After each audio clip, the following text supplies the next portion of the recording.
Hello everybody, this is ManuS and welcome back to another Legends of Runeterra deck tech.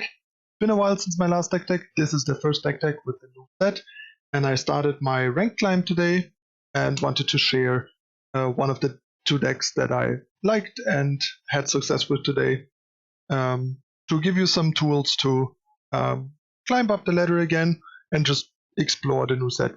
The deck doesn't include a ton of new cards, which also is nice for people that don't have that many resources to use the old cards they already have paired with some of the powerful new tools to get their climb going. So before we dive into it, you know the drill. Hit the subscribe button down below, turn on notification icon to not miss out on future content, and now let me briefly introduce you to today's sponsor before diving into the Sacrifice Aggro deck that I want to share with you. Today's video is sponsored by NordVPN, one of the leading virtual private network providers out there. A virtual private network keeps your data secure and yourself anonymous while using the internet. NordVPN comes with super fast servers, allows you to unlock your favorite entertainment websites like Netflix. They provide a 30-day money-back guarantee. They also have an included cybersecurity suite, which acts as an ad blocker to boot. They don't lock any of your data, provide a 24/7 customer support, and you can use it on up to 6 simultaneous connections, so one account covers most or all of your electronic devices. And most importantly, they don't have any bandwidth limit, so you can use it non-stop without it getting throttled, which is particularly important for heavy users like us. It also won multiple awards and comes highly recommended by top technology experts. So if you're still surfing online without a VPN, now is the time to change that. Get NordVPN now, 70% off for a 3-year plan, including 1 month extra for free using the code ManuS or the personalized link in the description down below. And now on to today's content. Alright, don't forget to check out the sponsorship deal in the description down below. And now let's talk about the deck. Alright, so this is a Sacrifice Aggro deck built around Lucian and Kalista as the two champions. It's a bit bigger beatdown deck, has a really nice curve, and got a couple of really cool new toys. The most powerful being Blighted Caretaker. So let's just go over all the cards and explain how the deck works. So first of all, we have the 1-drops. Bark Beast is one of the new tools, which synergizes well with Butcher, Blighted Caretaker, and just generally stuff dying. I'm a bit torn between 2 and 3 Butchers. The thing is, Butcher is only good here with Aristocrat and Keeper, and can be really awkward in multiples, so I decided to cut down to 2, but I could see 3 being right because of the power draws with Bark Beast and just making Keeper really reliable and the 2 Keeper nut draw. But for now, I kinda like 2. The deck actually doesn't have that much sack fodder, so Sacrifice Aggro might not even be the best term, but I guess it was kind of fitting because Lucian and Kalista both caring about allies dying and having a bunch of these sack cards and just going that route. If you have a better name, let me know in the comments down below. Anyway, Bark Beast is pretty solid. It also pairs well with Challenger from Fleet Fed Tracker, for example, so you can turn 2, play a Bark Beast, attack with Tracker, challenge something to trade, put Bark Beast second, and hit the opponent for 3, and that all for 1 mana. And it's just also nice to fill out your curve later, stuff like that. I've been pretty happy with it. I don't know, I could maybe see an argument to go down to 2 or something, because it's not that great on 1, it takes a bit to get going, but so far I've been happy with them, and I don't have anything else I want. But it's one of the cards that is a bit higher variance, because you can't activate it on turn 1, and even on turn 2 you can only sometimes activate it with Challenger, stuff like that. So mileage may vary. Fleet Feather Tracker, not much explanation needed, it's just Fleet Feather Tracker. It's a good card, and if you're proactive in Master deck, your deck probably will have 3 of those. Aristocrat is just here so that Caretaker has some more sack fodder, to make Butcher less awkward, and also turn 1 Aristocrat into Butcher, hit for 4 with attack token is really nice, and Aristocrat is just Also good to manage the pace of the game in a way, because it gives you 2 jump blockers to kind of keep the opponent from racing you, and it's just also a nice throwaway body for like Lucian and Kalista triggers. Then I have 1 Ranger's Resolve to try it. I could even see more potentially. Just a really nice trick.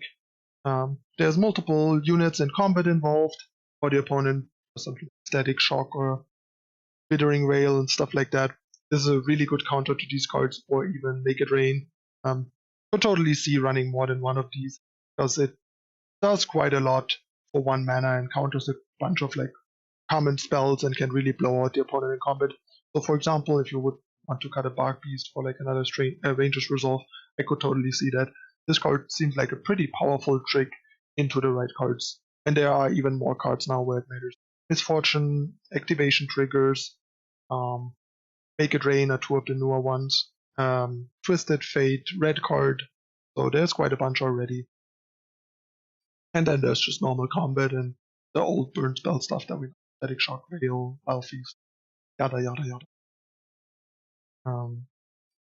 Then we have the 2-drops, Keeper, Lucian, and Washaps. Keeper is kind of self-explanatory. Deck makes good use of it. Be it Keeper into Butcher, or be it Keeper into turn 3 Blighted Caretaker. Both are super powerful.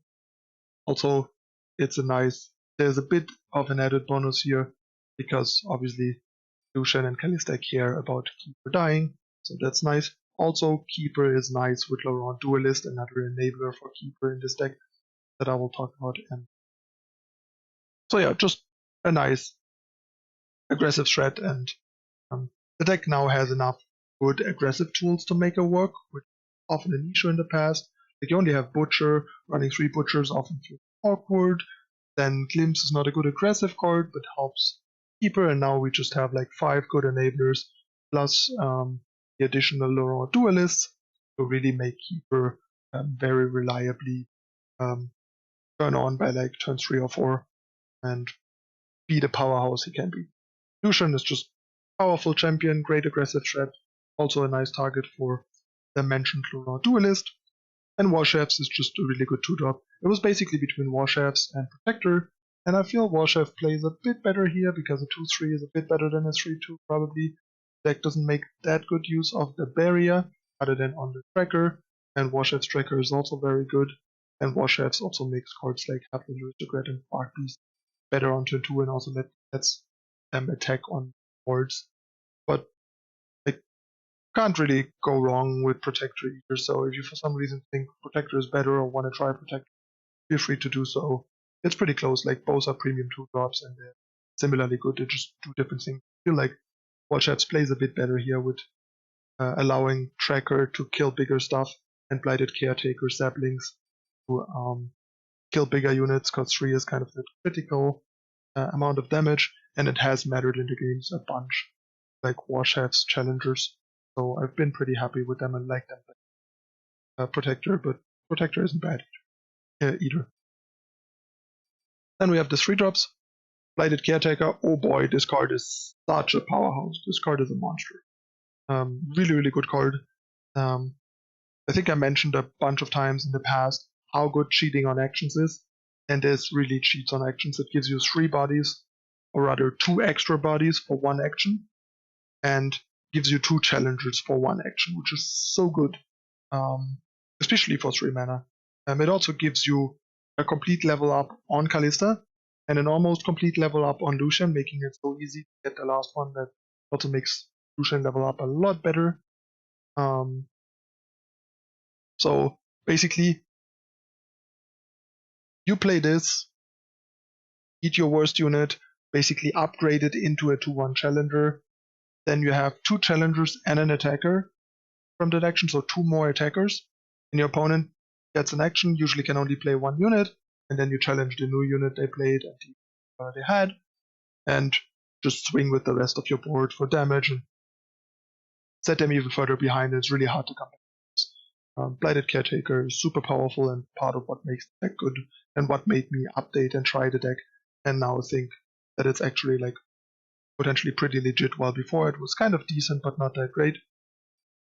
Then Kalista, since her buff and slight further buff to revert her level up condition back to 3 allies. She's pretty powerful. Like a leveled Kalista is quite the monster and not easy to deal with for most decks. So definitely worth it. And Raw Duelist is a card that's easily overlooked since it got buffed, but the card's actually pretty good. Like it's really nice here with Cursed Keeper and Lucian. Just overall with challengers like the Blighted Caretaker into a free challenger, or Grizzled Ranger, or just giving like a 2/3 like War Chef's challenger, or even just the 4/4 that comes out of Keeper. There's a bunch of good targets, or just a Hapless Aristocrat as like a throwaway challenger to challenge the opponent's best unit and stuff like that. I've made plenty of nice plays. I could totally even see playing 3. The card's pretty good. The 2 healths are not that great, but the fact that it gives challenger to something, you can usually make it so that the opponent actually has to trade with a good unit into Duelist and can't just trade with a throwaway unit. And if they can't block it, even better, it hits really hard. Been quite impressed with the card since I started messing with it since it got buffed, and I considered it for the Crimson deck that I've been playing before the new set, and didn't put it in my initial list. Then when I shared the deck with Joshua Layton, he liked the deck and started trying Duelist, and after he tried 1, he liked it so much that he went up to 3. I tried the list to 3, and the card felt really good, so since then I'm all on board.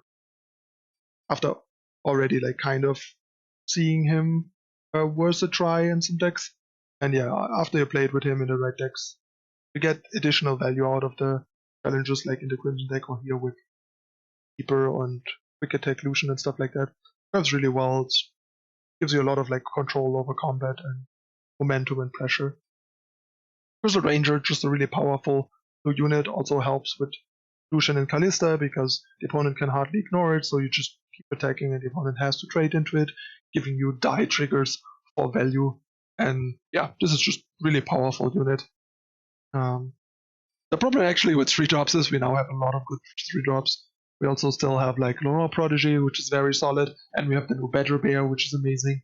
But you can't play all of it, and I think Duelist is better, and those 2 are better for sure. Kind of tingling in my nose. And it happens when you feel the sneeze coming a mile away, and it takes a little. Anyway, sorry about that. Alright, so next we have Swiftwing Lancer, our 5-drop of choice. Challenger is just good for these kind of ward, aggro, curve decks to control the board, set up favorable trades, deny the opponent like favorable blocks. It's also a very good threat if the opponent doesn't have a unit, because 5 attack for 5, and if the opponent deals with it, you get another body. So it's just overall a great card. It's a great interaction, it's a great threat, and it's a great value card. What more do you really want? It's just amazing on all fronts. And then we have Citria the Bold. Nothing new here anymore. People by now know how good of a top end for these beatdown decks she is. I had a couple of nice spots where I gave her Challenger from Duelist, challenging like the opponent's like only fearsome blocker, and then attacked with like the opponent not getting the usual free jump block on Citria and blocking a fearsome unit, but just Citria eating the fearsome blocker, and the fearsome units go through unblocked, because there's a lot of like Dirtles currently that are very bad against fearsome, making Citria even better. She's also very robust, hard to answer. Adds a lot of like a punch to the deck, and is obviously also great to get back with Kalista. So yeah, just great top end. And then we have 2 back-to-back as additional tricks, just for like these moments where you just want to open attack against stuff like Ruination and want to have something to make sure the opponent can't stop you from killing them with like grasp and stuff like that. So you just have back-to-back to blowout, combat blowout, conditional removal and stuff like that. And it's still really good at that. It's still a strong card. So cards that could be interesting is basically Riposte.